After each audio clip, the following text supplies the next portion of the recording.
Save the Internet campaign is fighting a battle for internet freedom. It's not just a battle for net neutrality. Net neutrality is about internet freedom. The kind of diversity, the kind of options that we have today on the internet, which allow us to view anything, anywhere, and the access of knowledge, the ability to share and contribute and create a richer, more plural, more diverse web for all of us.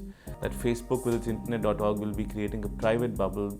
So the next 200 million users that will come online in India, they will only get access to that bubble, and the rest of the web will essentially be alien to the futures of users in India, and the cost of accessing the rest of the web will become much higher. We want there to be one internet. We don't want surveillance, and we want a sense of privacy about what we are accessing, because all of our lives are going to be connected one way or another.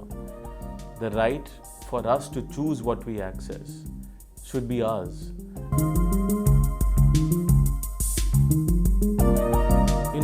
There's a misnomer that Digital India is purely about government services. Only government services are not the internet. The internet is a much broader variety, and it's important for a strong net neutrality policy, because you don't.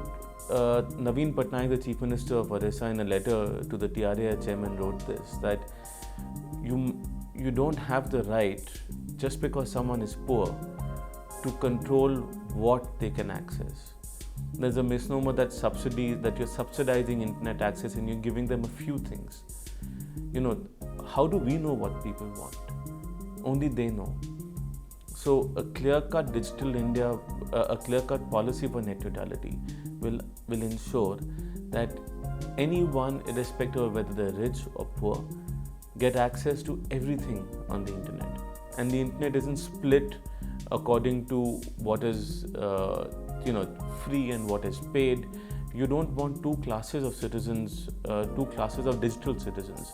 One class which accesses only government services, and one class which has access to a much more diverse knowledge that the internet provides.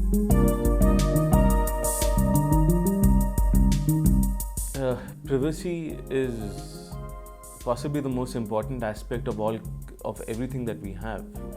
Civil liberties are intrinsically linked to privacy. We are all data today. It's about what we share on social media. It's about where we are, which people are able to locate on a map. Where we go, where we eat, all of our information can constantly be tracked. Our data is our identity today, and we should have the right to control that data, control that identity. We might be giving our data to a social network, or a telecom operator may be in a position to track what we use, where we go, what sites we surf. Some of this is very private to us, and therefore the ownership of data is really important.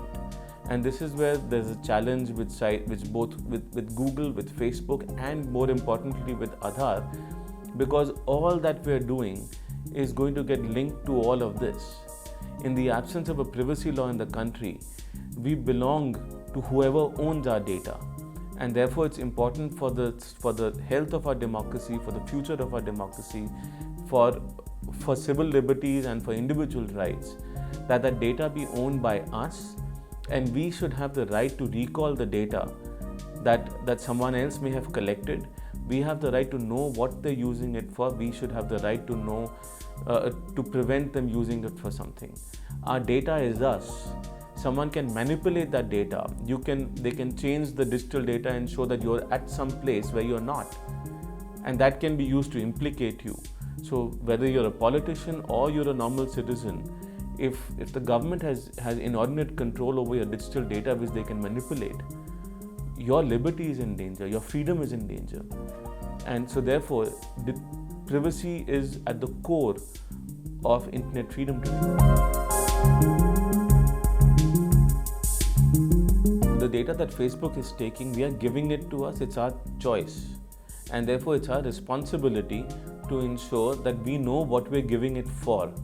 Unfortunately, Facebook has a history of changing its privacy policy over a time, and there is this notion of consent without being informed. Once you've given your consent, every time there's a change in policy, they should be informing you there's a change in policy.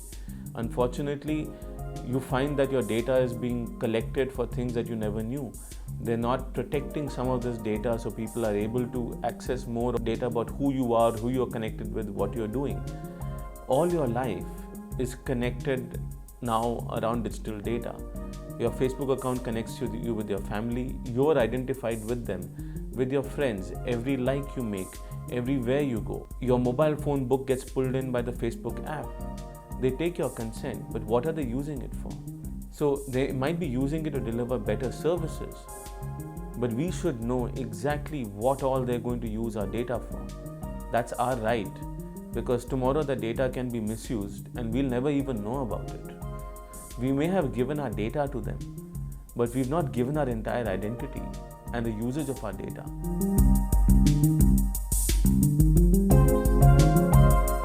Firstly, the legal safeguards are completely insufficient because there is no privacy law in this country. In fact, the Government of India and the Supreme Court in the Aadhaar case argued that there is no fundamental right to privacy. Frankly, the right to privacy is fundamental because it is essential for liberty for you to have a right to privacy, and it is therefore a part of Article 21 of the Constitution of India.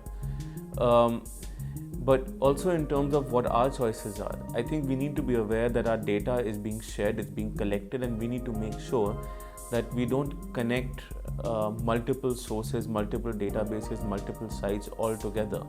Some of this is being done by Google and Facebook, where you can use your Facebook account to log into multiple sites. You can use a Google account to log into multiple sites. The same thing with Twitter. And what ends up happening is that they get access to what you're doing across the web.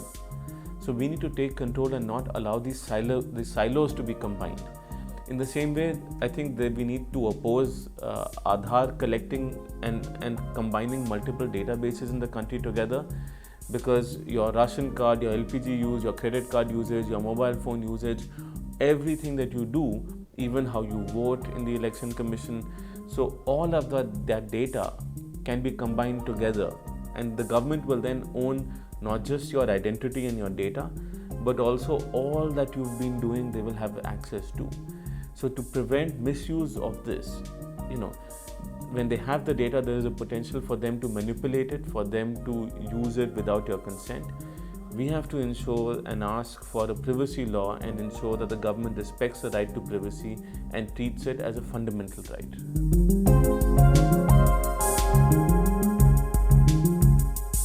That's a problem that hasn't hit us yet, and I think it's going to be very scary when it does. Today, as an example, today a mobile phone, even though you may think that it's not on, just with the battery in the phone, it can be switched on without your knowledge. People can turn on the microphone and listen into what you're doing. And therefore, as more and more devices get connected, privacy is going to become the biggest problem, because the features of those devices can be used, the data can be collected, people can know where you are at what point in time. And this is not just devices in your home, it's devices that you carry. You could have a car which is connected to the internet, and therefore your car's location would be available to someone or the other. So these problems are going to escalate, and the only way of addressing this is for people to be aware what they're in for, what they're allowing to happen, and for them to be conscious of whether something has been hacked or can be hacked, and what the data is being actually used for, where is it being shared. We have to become more conscious, because frankly it's our individual right to privacy, and therefore it's also our responsibility. I don't think the state is geared up to protect us. I'm not even sure whether the state actually wants to protect our individual rights, given what they're doing with Aadhaar, and given all the surveillance systems being put into place. So we have to be more conscious and careful about what we sign up for and what we allow access to ourselves.